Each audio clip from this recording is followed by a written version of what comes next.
¿Cómo te recuerdas ese proceso? It was something I did to improve jiu-jitsu, for sure. So my dad was like, oh, you guys should do wrestling to improve your jiu-jitsu. My brother had done already. And I got in my freshman year, my first year, and at that point, most people at that level had never had any mat experience. And I've coming in with 10 years of jiu-jitsu, you know, so it was very easy. I did very well for being so young in that, you know, within that 4-year age group. And also after the first year, I met some of my best friends that are still my best friends now. So I think that was a big part of it. It was like we were all in this thing, and like it's very hard practice, 2.5 hours, you know, really intense. But with all my best friends, we'd go out on weekends to compete. Every weekend you compete. The season, I think, is like maybe 3 months or so. And really intense competitions. But physically was by far the hardest thing I ever did, and was like, it definitely improved my jiu-jitsu a lot. Yeah. Okay. Yeah.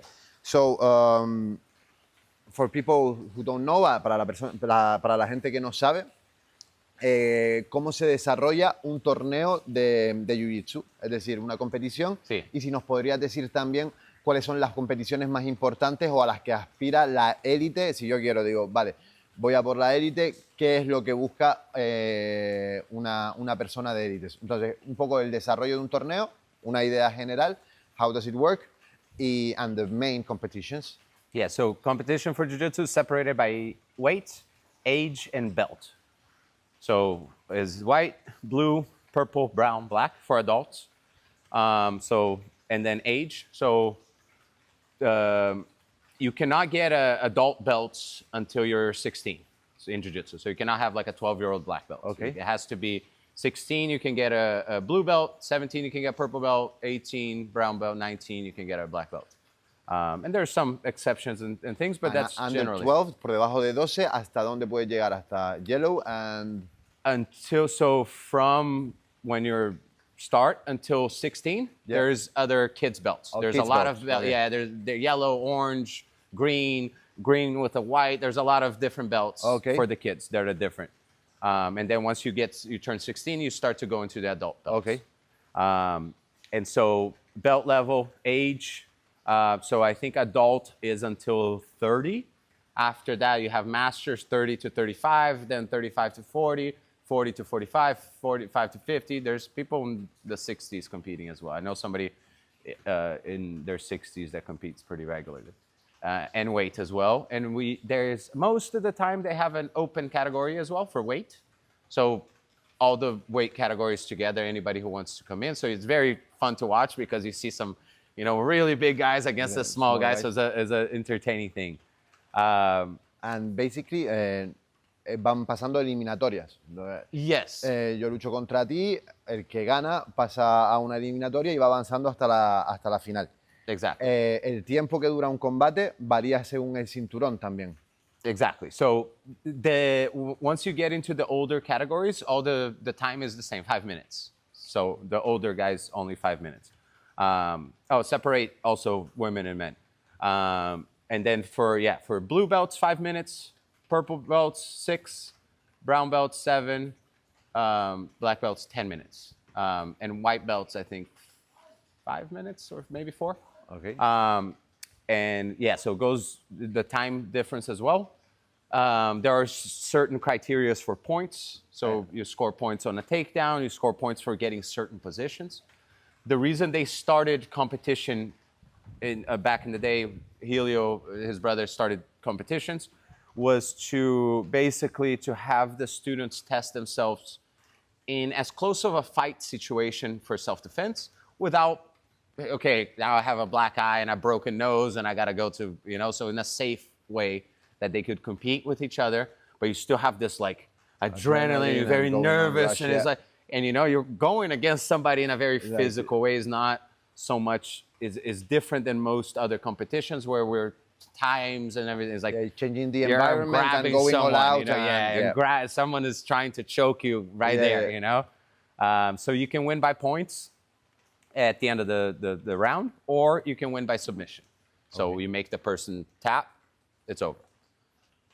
Soy una persona que compite y ¿cuáles serían las competiciones a las que yo diría, vale, pues este es un europeo, este es un brasileño, quiero el mundial? O sea, en una temporada, in one season, what are the A competitions that you must like nail? So there are competitions with the gi, Okay. and there's competitions with no gi. With no gi, the biggest one that's been is called the Abu Dhabi Combat. Is a sheik from Abu Dhabi, got really infatuated with jiu-jitsu, and jiu-jitsu competitions normally are not, they don't have prize money. You actually pay to compete. But he made this competition, it was like $10,000. Okay. So everyone was like, I'm going, you know? So it became very prestigious. Now there's some bigger tournaments as well that like this, but Abu Dhabi still has this kind of value for no-gi. And then there's the biggest federation is the IBJJF. Okay. From one of the Gracies, Carlos Gracie Jr. The Worlds is probably the biggest gi tournament there is. Okay. Is in California usually. I think they do maybe in Vegas now. And then the Brazilian as well. There's a Brazilian championship because a lot of the Brazil still has most of the elite athletes, especially in the gi. And some of them cannot afford or cannot get visas to go to America. So if you go there, that's like a very intense, like everyone there is very good, Very you know, good. because you get some guys who are not well known, but have a very strong game and they can go in their backyard and compete. The Pan Americans are a big tournament. There is their European Championship. So I'd say the Worlds, Brazilian, Pan American, European. Perfect. Yeah. Para la gente que está compitiendo en este caso y la gente que está a lo mejor buscando algo en su dojo, en el dojo de Thomaz, ¿cuál es una temporada? When does it start? I have these 2 points, 3 competitions that I have to make. Do you have like a program? Tenemos un programa donde marcamos los clasificatorios y la temporada. O por el contrario, siempre voy practicando Jiu-Jitsu. I am always just practicing Jiu-Jitsu and doing like more or less the same type of training. And then when it comes to competition, I rest a little bit. Cuando llega la competición, descanso un poco, hago la competición y después seguimos.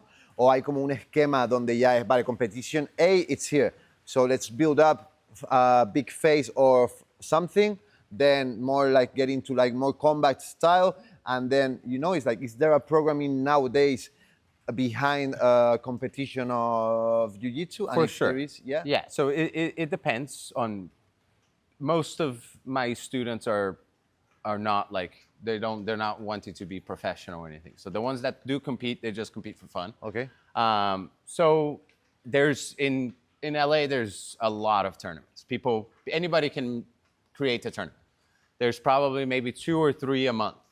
So anybody, if it's close enough, it works out the time, everything, I let my students know that there's a tournament coming up. I maybe put the poster in the locker room, things like this. They sign up, they let me know. I give them kind of some tips. Do you change the approach during the class? Yes, I tell them, not for the whole class, because most of the class is usually not competing, is a few guys. So I'll tell them specifically, hey, let's pick some partners that are going to push you. Let's get some running in, get some conditioning in outside of class. Make sure that you're keeping your everything in check, everything, staying healthy, everything, training consistently.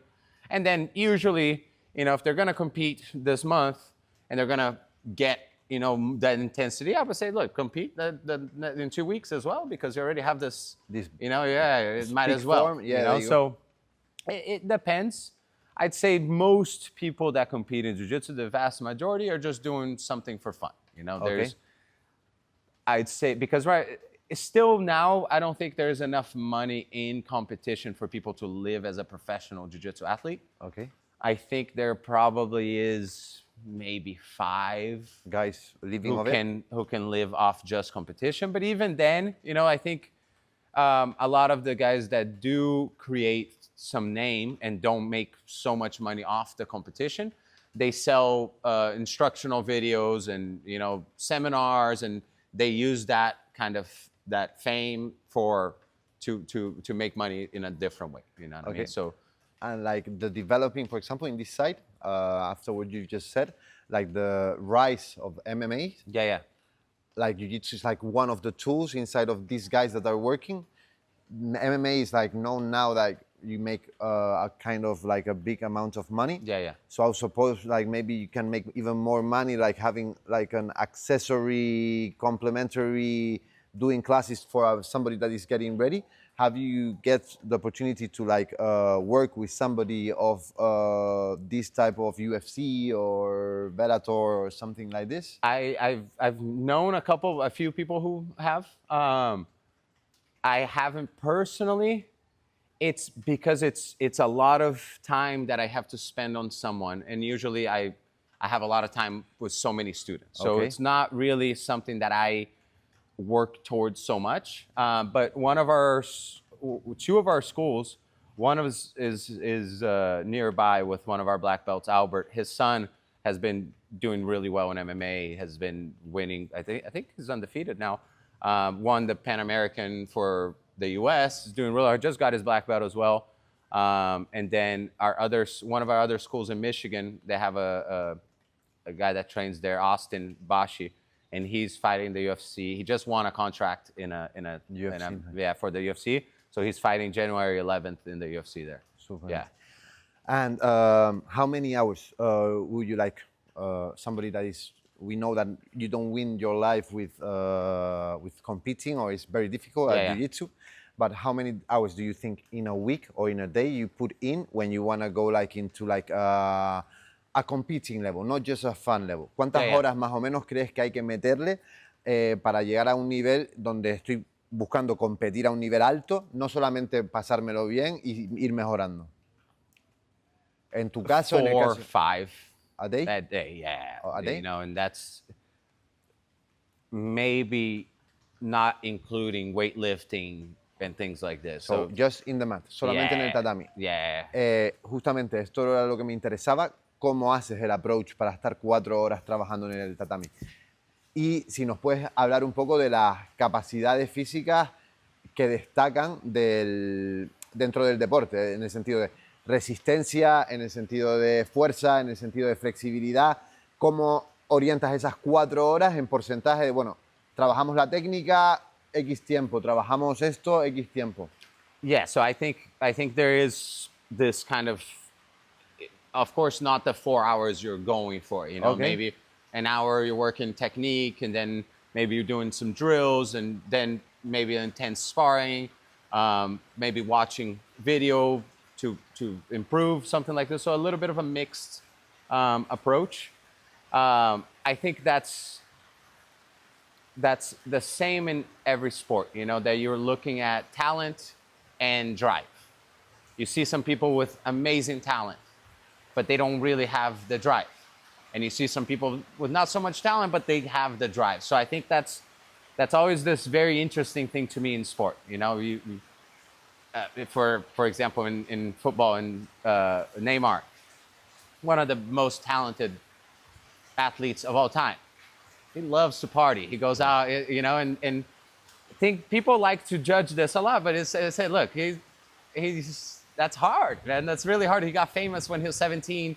A lot of money, a lot of this is very difficult to have. You know, there's been so many examples in every sport of people who have amazing talent, but didn't have so much drive. That's why I think when you find the people who have both, it's like, wow, that's amazing. Incredible. You know, and for sure part is luck. You know, it's just you get a good coach, you get good genetics, you get a good situation. Maybe, you know, in Brazil, a lot of people who got really good at jiu-jitsu, they have rich family. They don't need to work. So they can go to, you know, they go surf in the morning, then they go training right after, then they go train in the afternoon, then train at night. They can go hang out, you know, they don't have a job. So Okay. it depends on things like that. If you have to teach, you know, for me, if I wanted to compete consistently hard, it'd be very hard because I wouldn't be able to teach. So I would need somebody to cover classes for me, and then I have to pay them as well. So on the business side of it is difficult to have this both thing, you know? En esto, after we will talk like in the class, like 2 things. One is like the talent scouting, like la detección de talento dentro de una clase y después justamente también un poco de a la hora de contratar a alguien, qué es lo que se buscaría, pero lo hablaremos ahora. Sí. Antes de seguir con el tema de las clases, la última cosa que me gustaría tratar es la evolución que has notado desde la época de tu padre que competía hasta la que tú competiste, hasta la actual, tanto a lo mejor en Mixed Martial Arts, UFC y todo, pero en el apartado de programación. Es decir, ¿qué destacarías in programming side, the programming of the workouts and the training methods and all this? Which one will you say that is the main difference that you have been feeling during these years? ¿Cuál es la mayor diferencia que has notado a nivel de programación, a nivel de métodos de entrenamiento que ha ocurrido desde los tiempos de tu padre hasta los tiempos actuales, pasando por tu tiempo de competición? See, I think the biggest change, and I've seen this in a lot of sports as well, is you don't have so much this coach that's, no, go, very intense. People, the new generation does not respond much to this. And I think even though the older generation kind of had this, I think there's been enough studies and the science behind it that people don't react so well to negative reinforcement, negative reinforcement, feedbacks. Right? So it's still, to me, it still feels like it makes sense. Like, yeah, go, you're not good enough, go harder. But it's not something, of course, there will be some people who react better to this. But I think that's the biggest thing is now you have a more pragmatic, more, scientific approach to things, generally, for sure. I think people are, there's more of like science-based approach. Okay. You were telling me the other day that you had a friend, me contaba el otro día que tenías un amigo que tenía un Excel que programaba, que contaba las horas, las sesiones, las repeticiones de todo esto. So like they are counting repetitions in an Excel and all this. Outside of the dojo, what is like the main focus if you had to say like, okay, strength and cardio, strength and running? And also, like, this change is like more, everything is controlled now. ¿Está todo mucho más controlado ahora? O... I think weightlifting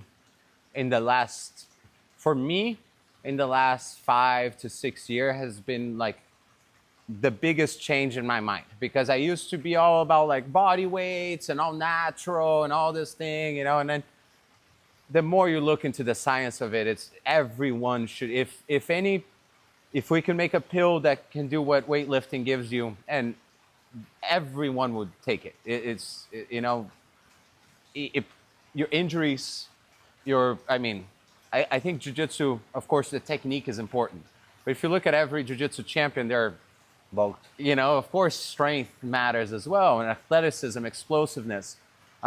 So I think this approach to weightlifting in the last decade or so, I think back in the day, nobody lifted weights. None of the guys, if you look back, they didn't have like a program. They were doing just more, and jiu-jitsu, of course, has some strength training characteristics to it. But without the squatting, without these things to build, proper strength, I think that's been the biggest change as far as outside of the academy. And like normally, how many days do you recommend in like doing it to accessory the Jiu-Jitsu? ¿Cuántos días más o menos recomiendas como un accesorio de Jiu-Jitsu? If you're like serious about competing, probably 3 times a week. 3 times a week? I'd say so. If you want to get some benefits for life, people have kids, they have jobs. I'd say everyone should at least once a week. To a week? Plus 45